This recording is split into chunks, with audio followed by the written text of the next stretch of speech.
Hello, అందరికీ నమస్కారం. మనందరికీ భగవద్గీత తెలుసు. కురుక్షేత్ర యుద్ధం కోసం కృష్ణుడు అర్జునుడికి చేసిన ఉపదేశమే భగవద్గీత. కానీ వశిష్ఠ గీత అంటే ఏమిటి? మీకు తెలుసుకోవాలనుందా?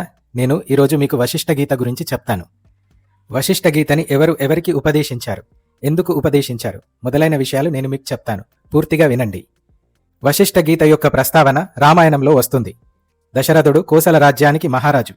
భవిష్యత్తులో తన తర్వాత తన రాజ్యాన్ని తన కుమారులు పాలిస్తారు.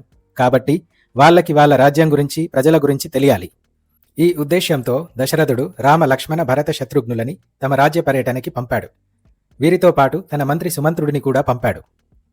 కొన్ని రోజుల పాటు తమ రాజ్యాన్ని రాకుమారులు పర్యటించి తిరిగి అయోధ్యకి వచ్చారు. రాజ్యం మొత్తం చుట్టి వచ్చాక శ్రీరాముడు ఇంకా తన సోదరులు కొన్ని రోజుల పాటు మౌనంగా ఆలోచనలో ఉండిపోయారు. ఈ మౌనానికి, నిశ్శబ్దానికి దశరథుడు ఆందోళన చెందుతున్నాడు. అప్పుడు వశిష్ఠ మహర్షి ఆందోళన చెందవలసినది ఏమీ లేదు అని దశరథునికి చెప్పాడు. శ్రీరాముడు దైవాంశ సంభూతుడు, లోక కళ్యాణం కోసం మానవ రూపంలో అవతరించిన భగవంతుడు. కాబట్టి ఈ నిశ్శబ్దం లోక కళ్యాణం కోసమే అని వశిష్ఠుడు దశరథునికి చెప్తాడు. లోక కళ్యాణం కోసం శ్రీరాముడిని సన్నద్ధం చేయడానికి వశిష్ఠుడు చేసిన ఉపదేశమే వశిష్ఠ గీత. ఈ ఉపదేశంలో శ్రీరామునికి వశిష్ఠుడు తాత్విక, ఆధ్యాత్మిక విషయాలు ఇంకా ధర్మ నియమాలని బోధిస్తాడు.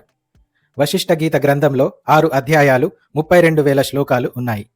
ఈ వీడియో నచ్చితే లైక్ చేయండి, షేర్ చేయండి, ఛానల్ని సబ్స్క్రైబ్ చేసుకోండి. Thank you.